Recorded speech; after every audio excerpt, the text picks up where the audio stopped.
Yes,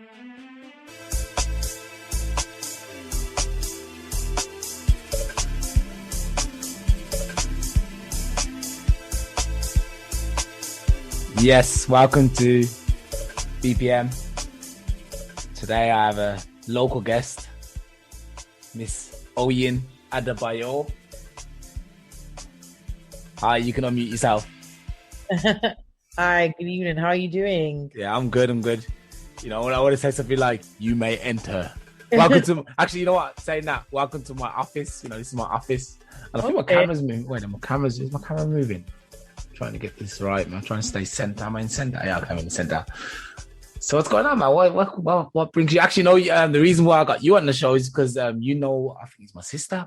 Yeah, you know my sister, but you know it's my sister. Yeah. And she was like, yeah, you know, I've met this really great lady. I don't know how long you know her, but she was like, you need to get her on the podcast. I was like, yeah, okay, I'll take anyone who's great or who's going to be great in the future. No, I went to the same school as your sister. I think she was a year my senior. So yeah, yeah, she's great. I know she's starting her own she started her own business. Yeah. That's kind of how I got on here. If I can explain who I am, what I do. Yeah, sure, go ahead. So my name is Oyin Adebayo. I run a multifaceted organization called Niyo Enterprise, and essentially we exist to economically empower Black women through tech. Okay. We have two parts to the business. We've got Niyo Network and Niyo Hair and Beauty. So Niyo Network is all about upskilling Black women to get into various areas in tech. So teaching Black women how to code and to get into various areas in tech. We partner with partner employers and get them to be employed with employers from KPMG to Citi Bank, to even smaller organizations as well who work in tech. Now, the other part of the business is our hair and beauty business, and that's really exciting because it's a hair and beauty tech business that also looks to kind of accredit Black women to be able to professionalize their skill and also simplify the process of you getting your hair done. So yeah, that is what I do, and those are my businesses. Yeah, talk about getting your hair done. Hey, don't diss the fro, man. Don't diss the fro. That's the in look. Okay, so first thing I want to ask you about is obviously Black women in tech. I mean, tech. When you think of tech, you think of a scrawly, skinny white dude, glasses, got no fashion at all, you know, got something under his arm all the time, like a wallet or a laptop, and he all day he's typing, sweating. Yeah. I've never, ever seen a Black girl interested, first of all, even in computers. So how is it that you're like a pioneer, really trying to get Black women into something that's completely left field for them? Or am I wrong? I don't know. What do you see? Because that's what I see. That's my opinion. I've never seen a Black person code. Not a Black person. I know. Actually, I got something really exciting for you. Make sure you listen on Saturday. I got a guest. Okay. His name's Adonis Electronics. He's sending me a little mini game console. Cool. He's big into tech. He's been doing it since he was a little kid.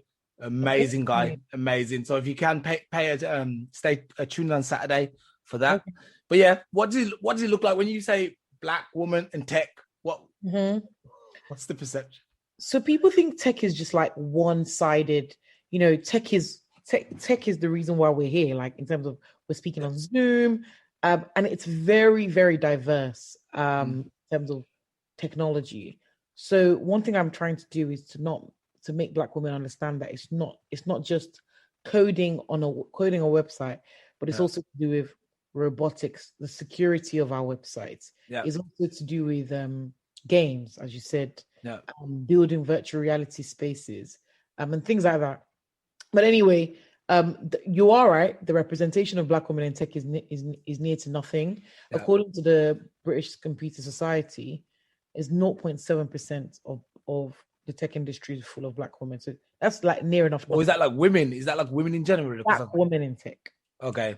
Yeah. So I'm thinking also there's not a big representation of white women also in tech. I think it's just not a woman-dominated industry at the moment. I mean, it is changing. There is a lot of work being done. Mm. And we are part of that work that's being done as well. So yeah, 0.7% of Black women in software development. Now, in places like extended reality, augmented reality, virtual reality, so you know your Snapchat filters, your Instagram filters, in terms of the Black women that are operating in that space, nothing, no, like zero. Even in your Zero. games, the games that you play through Pokemon Go, all this like near to nothing. Yeah. So I'm but then at the same time, there's a lot of Black women who are interested in tech. So we were featured on BBC News, we were featured on the Metro, Yeah. and the response of like people applying for our boot camps, all of our boot camps are free, by the way. So no women don't pay for it. We essentially contract it out to government and also to companies to pay. Okay. So essentially you're getting thousands of pounds worth of courses for free. Yeah. I don't like to say free because it is fully funded. If you choose to not complete the course, you'd have to pay back the cost. Yeah. But yeah, so pretty much that's kind of the work we're doing, and yeah, it's exciting. It was one of my dreams actually when I was before I left England. Actually, I signed up to do. Yeah, I live in Germany now, but when I thought you in England. No. I represent both countries because obviously I've got a lot of friends and family members and people in England, but like I'm back and forth a lot. But last 2 years, not really because of COVID, of course. But just before I left England, I signed up to do a course, which I was really interested in. It was a tech course as well. And to this day, I'm kicking myself. That was a long time ago now. It's like over 18 years ago. I'm kicking myself because I really thought that's something I could do. It's something that's always interested me is computers. I actually learned like Python, C++. So I had to program myself though. I've always been autodidactic always. And this is something that I thought was a market that a lot of Black people should start to look to get into.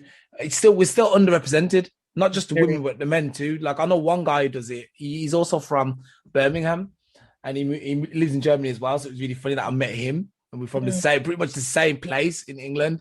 He's just a little bit older than me, and then he's come and lives not too far away from me in Germany. So I'm like, whoa, we following the same destiny. So yeah, I don't know. I'm just trying to think because one thing as well, women are allergic, to computers. So if like I'm sitting playing my PlayStation and my wife might see it and she'll look at me like with a disgusting look. So does that play a role as well? Why women don't want to get involved in the computer stuff? So no, actually, I don't agree that women don't want to get into computers. I think women do want to get into computer stuff, or into computers.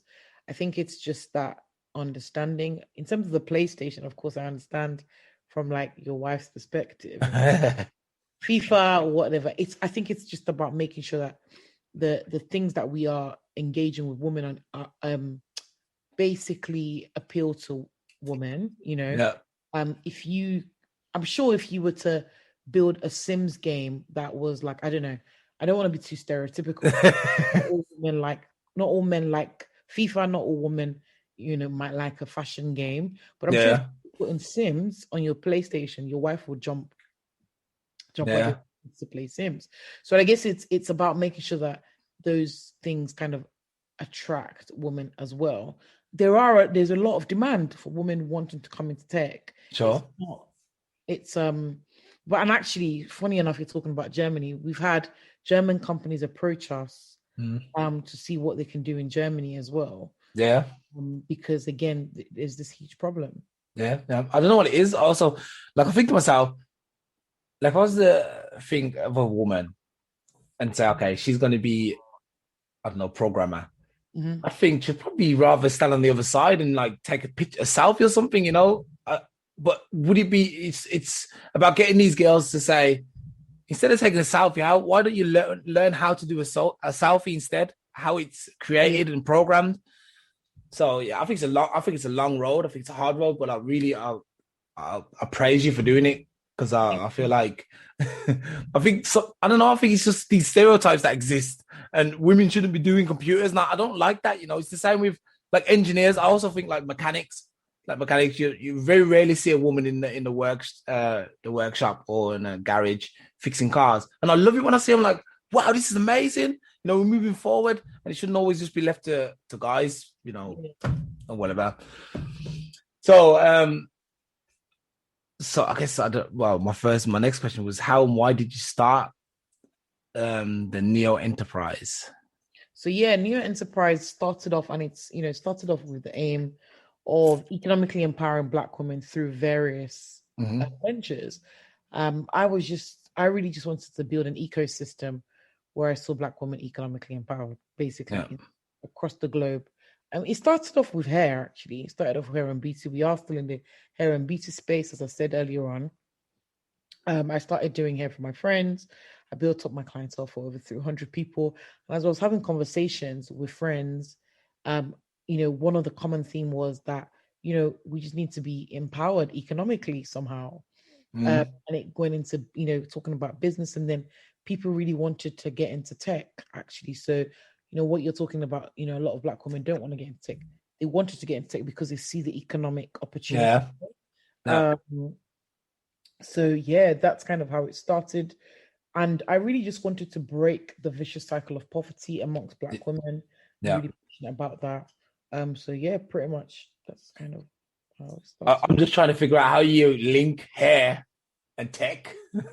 So you know what it is? So for us, we want to use innovative tools to economically empower Black women. Yeah. And those tools involved hair and beauty because that's what we're interested in. Involves business, involves tech, and so on and so forth. So it's the way I'll put it, it's the tools are like the honey in the honey pot type of thing. It's what grabs people to kind of get to their destination or their goal. Yeah. Okay. So it's interesting you point out the economic value of obviously tech, because especially when I went for that course, I could, I only see now what life-changing experience that would have been for me, back then if I would have done that. The problem was I couldn't get the funding. I didn't really have anyone, obviously we come from, like most Black people come from poverty. And I just had to just skip it. I had to literally just say, I really want to do this, but I could not get the funding. I didn't know about student loans and stuff like this, because a lot of, like me come from a poor family as well. They don't know about student loans. Even it's like we either get JSA, some job seekers allowance or universal credit, or whatever you call it, or you go and do a cheap job, you clean. And it was at some point I was studying and working at the same time because I was thinking, how can I do this? And that completely killed me. It was pretty much like 9 till 5, and at 5 I went to work from 5 till 1. So I was going home, sleeping, and getting up at 9 and going back to study. I did that for like 6 months, and I was like, I'm done. I can't do that. So yeah, this is another thing as well for us. We don't want. That's why we make our courses fully funded. Yeah, we want it to be a barrier, and we don't just fully fund the course. We also provide the extra support. Yeah, so the equipment, we'll provide the equipment. We'll also provide counseling support, because I know that Black people will go through a lot. Yeah, we're damaged. We're damaged, man, yo. Damaged goods. I can't deal with you. How can you call us damaged? We're damaged goods, man. Oh man, nah. We come out fighting. We have to fight from the minute we're born. We're fighting. Listen, you are right. You're right. And so sometimes people go through this course and they self-sabotage. So you see, we had some students who were offered offers from Citi Bank. I don't know if you've heard of Citi Bank. Yeah. I know it. Huge investment bank. Some of them declined the offers because they felt like they didn't deserve it. Yeah. It's about kind of getting that support to make sure that people are very much supported through the course and also supported in their career. Yeah. Changing the attitude as well. I find that with Black people, like I've known several Black people, me included, who have like, doing this attitude like, yeah, I'm better than this. What am I sitting here for? I don't need to do this. When I was younger. And I realized now, I'm like, man, I should have sat through that. I should have just finished it. Why did I do that? And I don't know if that's because of the way we've been raised or being brought up in poverty, feeling like somehow I feel like a lot of people who are brought up in like the poor areas, we develop a sense of entitlement. I don't know what it is. We're poor, but for some reason we think we deserve the best. I completely agree with you. I couldn't agree with you more. Yeah. So and then we go there walking around thinking, wow, I've been poor, so now I should walk into a big job, and forgetting that there's actually a process in between to getting that big job. You know, we expect that someone's gonna knock on the door and be like, yo, Astalio or Oyin, we've been looking for you all this time. You're good to go. And yeah, thank you. You're 100 grand, 2 months holiday. You don't even have to work. That's your, you know, that's what we feel like, but really it's not like that at all. We have to work hard. And like the economic side of things, I think that's a really important side because that's one job that actually pays well quickly. You know, a lot of that's another issue with Black people. We tend to lean towards the poor jobs, the jobs like in the kitchen or driving, you know, and stuff like that. And I'm like, we could be lawyers, you know, we're smart enough, we could be lawyers, we could be doctors. Unless I believe you're from, at least you got African heritage because of your name, which I am Nigerian. God bless you. God bless you for that. You know, all us people got normal British names, you know, you just forget where we're from. But yeah, I love it when I see a traditional African name. I love that. So yeah, and then we lean towards these. So African people tend to, or at least if you grow up in an African family, they push their kids to become something great. But like me, who's from a Jamaican heritage, we're just like, we're happy to clean the toilets or be the janitor or the caretaker, you know, and that can't carry on, you know. So I'm really impressed that you've set this up to help, you know, our sisters and hopefully like some Black guys too, you know. If you got a job for me, I'll take it, man. You know, I need to help too, you know. I can wear a wig. No, you know what it is. We are going to, right now our focus is females, but we want to tackle this issue with Black females, and then we look to expand to further demographics in the future. Yeah. To be fair, Black women, they're left behind, man. To be fair, and you know, it's so sad to see that when you think of the Black woman, she's like at the very bottom. You know, my mom will say it all the time, and if you're Black, you must have been at the end of the line when we were handing out like the jobs. Like, and then you got, you know, the Black person got to the front and is like, okay, what you get? We got nothing left, man. And that's how it feels sometimes. So I'm really happy that you do something like this. We need more people who are trying to push the Black women as well. Because really, to be fair, like in America, I know they're doing really well. And even in England, they do really well. But you see, as soon as they leave the school, the education system, it's almost like, just drops down. Especially the inner city Black women, man. That's sad. And I've got obviously a big family of females, you know, and hopefully they won't become victim of that. Yeah, hopefully. Okay, so going over to the beauty side of things. Okay. Or do you want to add anything else towards the tech side of things? No, I don't. I think if we talk more, we might end up coming back. But okay. Yeah, I think we will. Okay. I do have one big issue, of course, and you say it's hair. And I think one thing that our issue is in especially the Black female, they don't love their natural hair. They do everything they can to get rid of the afro, get rid of the beautiful hair, the natural beautiful hair, which I love. I don't know what it is. I'm like, why do you want to wear a wig? Why do you want to wear extensions? I mean, I do understand that some people they have trouble growing hair, etc., etc. But dreadlocks are nice too on Black women. I think dreadlocks are beautiful. You can style it in all kind of ways. So what I'm always trying to do, I'm always trying to tell people, or Black women especially, but Black people in general, we need to develop a Black beauty standard, because at the moment, the standard we have is the European or the Eurocentric standard, you know, that if you look, you got long straight hair and it's another color apart from black, you know, and all this makeup on, trying to be as light as possible. That can't continue, man. That's self-damaging, self-destructive.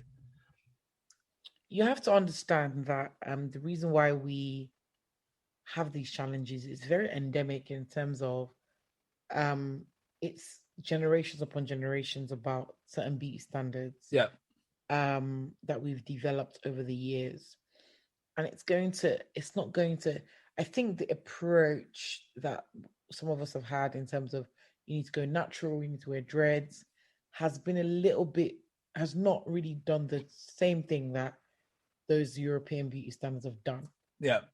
You know, culture changes when a trend happens type of thing. Culture changes, either drastically because something shifts in, and there is that kind of engagement with an audience. Mm. So I don't disagree with you. I don't wear human hair at all. No. Because I don't believe that is ethical. Mm. You know, but that's my conviction. But I'm not going to necessarily lord that over somebody else. Mm. And what Black women are looking for is ease. It's like quick alternatives, just like Mm. any consumer will look for. A lot of Black women can't wake up, in the morning and have their afro hair a certain type of way. Mm. They have to make sure that it's presented because of the society that we live in, Yeah, sure. even for Black people as well. Certain hairstyles may not look presentable to some people, but naturally that's someone's hair, and we're working on that. I think the industry is working on that. There is a company called I can't remember the name. They're basically a company. I can't remember what they're called exactly. Afro Visibility. That's what they're called. They're called Afro Visibility, and what they do is basically they go on billboards and they take pictures of Black females in corporate spaces and in businesses with their natural hair. So they're called Afro Visibility. Might be worth getting in touch with them. And they have billboards across the country. This was before the pandemic. I'm sure they're going to do another campaign soon. But more things like that, where more Black women are rocking their natural hair. I don't know how it's like in Germany, but I know in the UK it's becoming more accepted for Black women to rock their natural hair, and that's something that we champion in our organization. So yeah. You know what I find? Like I spent some time in Brazil as well, and in Brazil they've got their beauty standard, and that's what made me want to push this message across the European Black girls, especially because obviously the Brazilians, they've also been exposed to this Eurocentric idea that you gotta have straight hair and kept the afro off or whatever, or try and mix with the other races and stuff. Which is not a bad thing, but try and move away from Black as quickly as possible. What I do find though is, first of all, I think white people are more happy to wear the Black hairdo than the Black people. But also because of the mixing of the races, I find that the white mothers specifically tend to push the Black daughters into the more Black look. Do you know what I mean? So I don't know if the Black mothers try to turn their daughters away from the Black look, and that's what's caused some of this damage over the years. But I find that white mothers tend to be like, yeah, try and look more Black, be more Black. You're Black, do the Black thing. So that's what I find in Germany specifically, because German mixed race kids or Black kids, they tend to come from Africa, or they've got like a Black dad, and they have to automatically identify with the Black side because they're going to be told anyway. In a place like Germany, you're going to be told that you ain't German. That's it. That's it. There's no black and white. You're just not German. Get out of here. And like I said, but in Brazil, I feel like they've got it right down. If you go to somewhere like Salvador, where there's the majority of people are Black, man, it's just beautiful, man. It's beautiful. Okay, so the next question I had was, you said something about economically empowering hairstylists and keeping your product. How do you keep your products cheap then, or because have you got a mobile? Did I read that right? You got a mobile like salon or barbershop or? Yeah, so we have a mobile hairdressing service. So again, the hair and beauty part of the business exists to have an ecosystem. So that's basically a whole ecosystem where Afro hair and beauty is the best quality that it could be, and it's simplified as possible, as much as possible. Right now, if a Black person wants to get their hair done, they have to think about, where do I get the right hair extensions? Where do I get the right products? We want to be able to, we simplify that whole process essentially.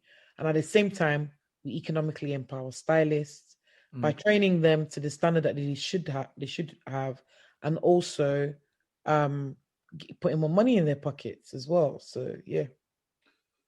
Okay. So like what I found with Black hair care products, obviously I've got hair now, I started growing my hair 2 years ago because I said that's it. First of all, because of my daughter's sense, because they are mixed race. Okay. And I was like, and I knew that they would get hassled here where they live because we live in a small village where Okay. there's not many, like seeing of a black person. It's like, oh, what are you doing here? I'm the only one who's supposed to be here. No, I'm no, so I said to my kids, okay, I'm going to grow my hair out. So when they look at me, they're not ashamed, and it started quite quickly as well. There was kids going around in the school saying stupid stuff. And I was like, oh my God, no. I'm going to have to go and kill. I'm going to have to kill up the school. Yeah. So, and what I have found is black hair care products. First of all, European hair care products don't really work on us. It's, maybe there's some variations of cocoa butter, but it doesn't work. And with us, we have to get black hair cut, like shea butter, proper, like, what was it called? What's the one? Cocoa butter, the Blue Magic, and stuff like this. It costs a lot of money though. Like I brought some shampoo, Cantu. It cost me €8, which is about €7, £7. Yeah. I was like, £7, man, for shampoo.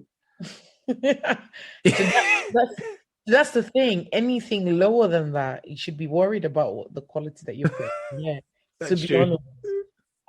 Because a lot of times the quality of the hair products that you have, it's not very good for your hair. Blue Magic shouldn't be used on your hair. That's a sealant. That's petroleum jelly. It's like putting petrol in your hair. Yeah, that's true. Yeah.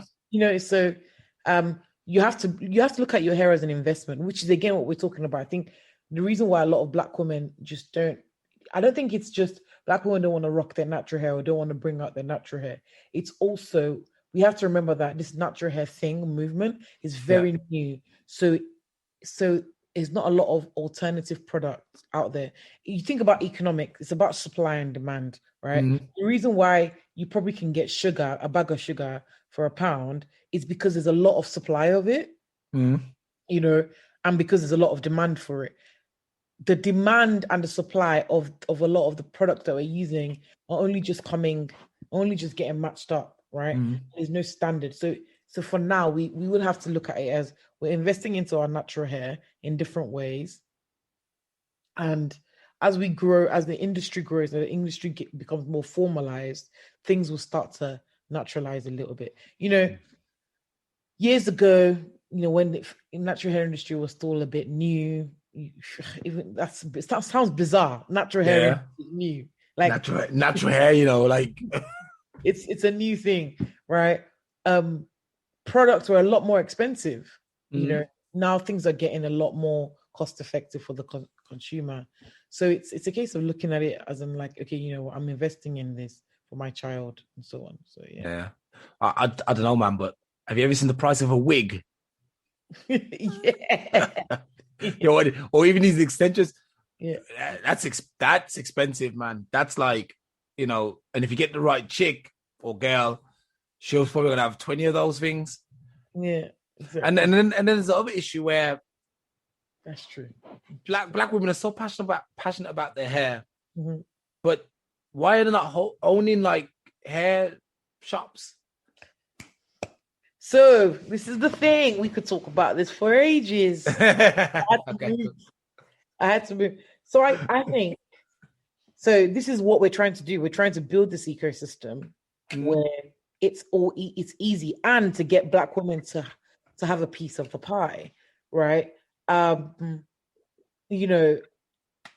problem that we have right now in terms of black women having their own hair shops, I think it's like there are a lot of black women creating things, but the black consumer doesn't want what the black producer is producing. That's true, yeah.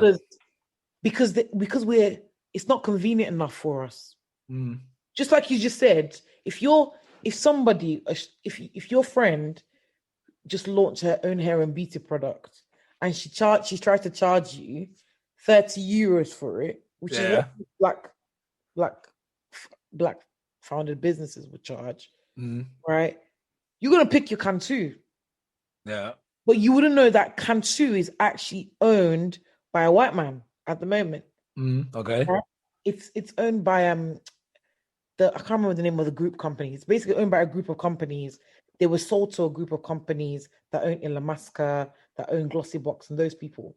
So they have a lot of something called economies of scale, where they're able to produce so much that way they can bring the cost down. Yeah. I'm gonna go with your Kantu because it's cheaper. And as a black person, as we spoke about earlier on, we're only just coming out of this disempowerment of like money in terms of we don't have much disposable income as maybe our white counterparts. So yeah, pretty much. It's not convenient. And just cost is too high for us. Yeah. In terms of like how we see it benefiting us. Yeah, I think we've been forced into like because we're always coming out of poverty, and that's just our reality. We all come out of poverty, maybe not our kids as much, but definitely our generation. We're coming out of poverty, and then we're forced to buy cheap stuff, and our hair falls out because it's not the stuff we're supposed to use, and then we have to start wearing the wig and etc. Now I know what it is. Yeah. It makes sense. And I think also one of the other things as well is this, as I said earlier, it's about convenience. So first of all, you from little, your mom is relaxing your hair, right? Or and so you're kind of your hair follicles are damaged, and you don't even get to develop the hair, and you don't really get to kind of go through that whole let me develop, like grow my hair naturally. That's the first part. I think the second part as well is convenience. Now I can get myself buy a wig and I can look socially acceptable in minutes. Yeah. I'm ready to spend as much money as possible, but because in like a couple of seconds by that wig will just change the game. Yeah. But with my natural hair, it will take me hours to even look socially acceptable. So it's just that convenience thing, really. Yeah. That's why I'm an advocate of the whole bringing in a whole black beauty standard, so that we don't have to say okay. Because I even like living in Germany, people see me with my afro out. Like tomorrow it starts again. I go to work and it was like, get your afro out. A lot of people like it. It's well received, but there's always a couple of people like, cut your hair off. And I know that comes from a place of fear. That's what it is. It comes from a place of fear. When people see me and they're looking like. They think that They think that the Black Panther movement's back. Oh gosh. Yeah. So and I do understand that because of the way it makes you feel, and people are always trying to touch my hair and stuff, and it's not fun. Like I've got the personality where I don't really care about that stuff. But I can imagine if you're a little bit more introvert and like I don't really want people touching me, then you're gonna have a problem with it, I guess. So. Yeah, exactly. I absolutely understand what you're saying about that, and you've brought me a little bit forward on my whole.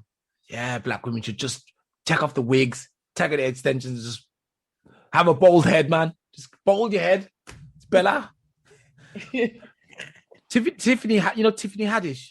Yeah, she done that, and she's like just balding her head off, because that's an empowering thing for a woman to do, actually. A lot of there's a bold movement. I mean that bold movement was quite paramount in the last 2 or 3 years. A lot of black women were going bold, Yeah.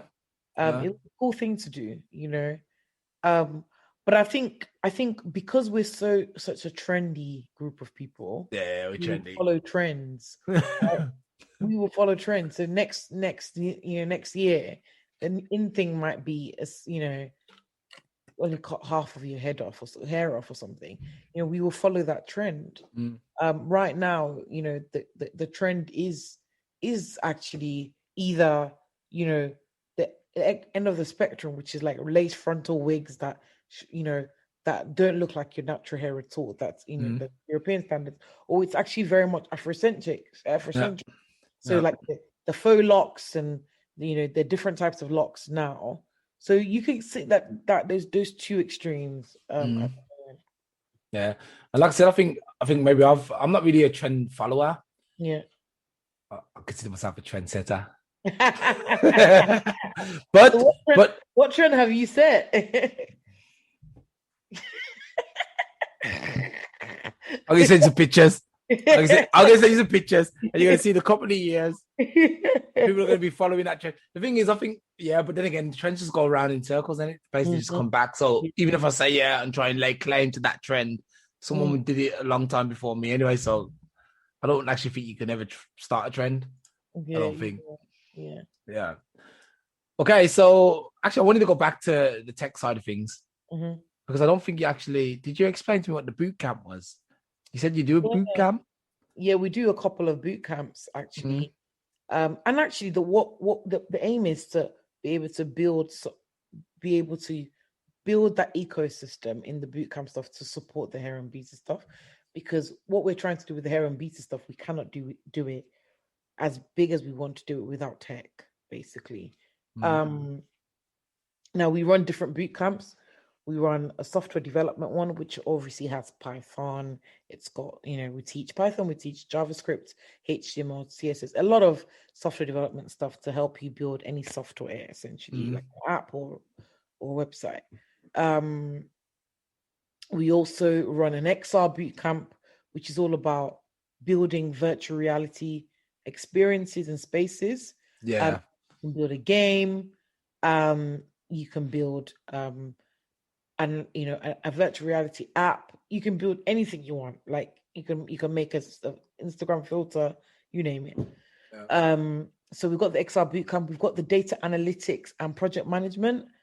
Because right now big data is such a big thing, and Black women can't be left behind, especially because where our data is still so biased. There's a lot of biased, if you watch the Netflix documentary on I can't remember what the name of the documentary is, but there's a documentary by a Black woman she was talking about data, and again, our data is still very much not represented in the industry. You look at the artificial intelligence space.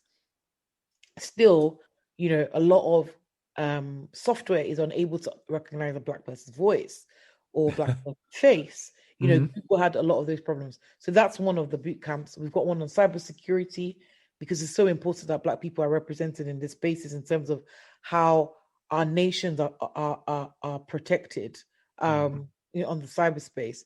We've got one on entrepreneurship, so tech entrepreneurship, and anyone who wants to build anything disruptive. So that's what your sister was interested in as well. Yeah. And yeah, those are our current boot camps. And the idea is to have people employed from the boot camps into the hair and beauty space as well. Yeah. I'm just trying to think, when you put when you say we're not represented that well, when you put something like in Google where you put beautiful women or something, you don't even get you don't see any Black women there. It's like, guys, get with the program, man. See, this is what I'm saying. Data. We need to be in these spaces. Yeah. Yeah, we're definitely underrepresented in that field. I wanted to ask you something else, but it slipped my mind. I forgot. My brain's gone blank. Something about technology. I don't know. Do you have anything else you want to add? No, that's it pretty much. I think the thing is, I'm gonna end this podcast now, and I'm gonna forget. I'm gonna be like, oh, that's what I wanted to ask. Yeah, it was actually kind of important, but I think I just don't get it. It doesn't come back to me. Actually, what I'm gonna do, I'm gonna get you to tell me where we can find you. Give us any tips. I'm gonna see if I can remember what I'm gonna say. I'm gonna see if I throw it in at the end. So yeah, hit me with your stuff. Where can we find you? If you can offer us help, anyone who's interested, please let us know. Yeah, so awesome. So my name is Oyina, as I said. You can find me on LinkedIn, Oyinkansola Adebayo. That's Oyinkansola, and Adebayo is Adebayo. So if you know football, footballer's last name without the R. His name is not meant to have the R as well. He just decided to add it. So yeah, that's how you can find me on LinkedIn. If you want to kind of be involved in some of the stuff that we're doing, if you want to run your own boot camps, if you're a Black woman, you're listening to this and you want to get into tech, if you go on niyoenterprise.com, so that's NIYO enterprise.com, and then you can find out about getting involved with our boot camps, as well as also purchasing some of our hair and beauty services and products niyohairandbeauty.com as well. So yeah, that's kind of everything. Right now we're recruiting our last 6 women for our XR bootcamp. From women in the West Midlands. So if you're based in the West Midlands in the UK, we are recruiting. It is a fully funded boot camp, so it's paid for you. All of the equipment's provided, and financial support as well is provided as well.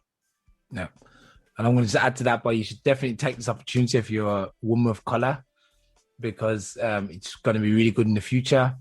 Tech is here to stay. For example, that's actually what I think I wanted to say. Actually, something about programming, the virtual reality space, and stuff like this. Yeah, that's all here to stay. And people should be definitely looking to jump on that as a long-term goal. So yeah. Anyway, what I do want to say is, are you related to Adebayo? It's a long story. I kind of am. This guy. He used to play for my team, innit? Because I'm an Arsenal fan. Okay. But I'm sorry, man, but he broke all ties when he played for Tottenham, and when he did that celebration for Manchester City, man. I'm sorry, man. After that, but he was a really, really good player, man. He was a fabulous player for Arsenal, but I don't know, man. I liked him until he did that stupid celebration, and then he kind of messed himself up. Actually, he should never have left Arsenal. He should have just stayed. This guy, but he's in a football podcast right now, so who cares? All right, Oyin, thanks for joining us. Thank you. Stay in touch. I definitely want to. If I know any people who want to join in your show, I'll put them in connection with you. Yes, please. And did you say your website again? Yes, so website niyoenterprise.com. Niyoenterprise.com. Yeah. So we know where to find you. Yeah. Thank you very much. Then thank you. Catch up with you in a hot foot. See you later. Bye. Bye.